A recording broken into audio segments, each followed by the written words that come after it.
Hello everyone, this is Dr. Geri Puleo, and I'd like to welcome you to this webinar on letting go of dream stealers, how to spot the people who will sabotage your success. Well, the first thing we need to question is who exactly are these dream stealers? Well, my definition of a dream stealer is this. It's anyone who tries to make you believe that you will never achieve your goals. No matter how hard you try, no matter what you're willing to sacrifice, they say and do things to make you believe that you're never going to be able to do it.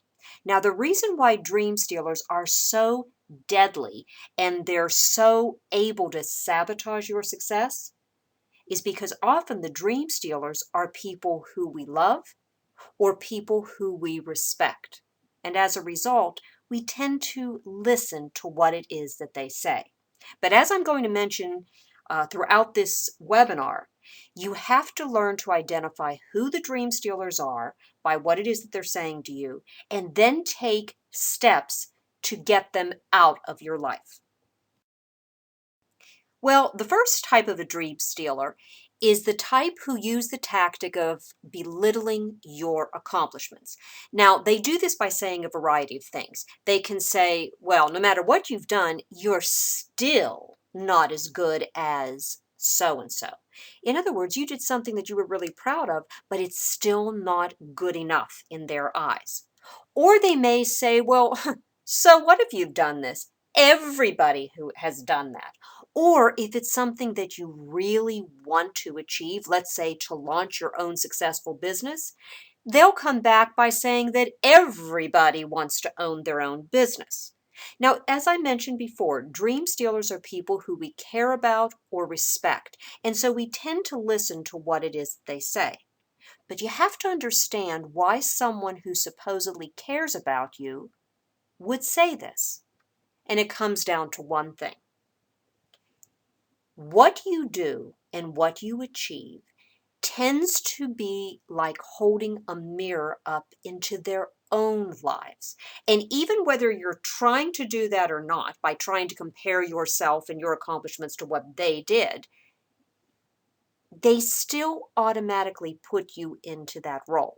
Now, why would they do that? It's because they have low self-esteem. They may have the same dreams that you do, but they don't have the self-confidence or the self-esteem to really take the necessary steps to do it. There's a second type of dream stealer, and this is the dream stealer who used the tactic of warning you that your dream is just unrealistic. Okay? How do they do that? Well, they say various things, such as, well, nobody from here has ever done whatever. Let's say that you live in a very, very tiny little one-street town and you have dreams of becoming a rock star. Now, hopefully you have the talent to do that. But a dream stealer will say, nobody from our little town has ever made it. And as I said, because you care about them or respect them, you tend to listen to them. They may also say, well, yeah, even if you do try, the chance of you succeeding is about 1 in a million. Now, logically, that sounds like a pretty good argument. It's unrealistic. It's a long shot. But you again have to look at why they're saying things like this. And it comes down to the fact that they're taking their own fears, those fears that are preventing them from going forward to something else, they're taking those fears and projecting them onto you. Now, why would anybody do that? Well, when you have fear, it normally indicates that you have a lack of courage. The third type of dream stealer is probably the most toxic and can be the most dangerous. These are the dream stealers who are the bad friends because their tactic is to equate your success and accomplishments as their failures. These are the people who say to you things like, now that you've done whatever, you think you're better than me. And if it's someone who you care about or someone who you respect, it really hurts you to the core. Or they may just kind of be flippant about what you've achieved by saying, well, I could have done that too, if I wanted to.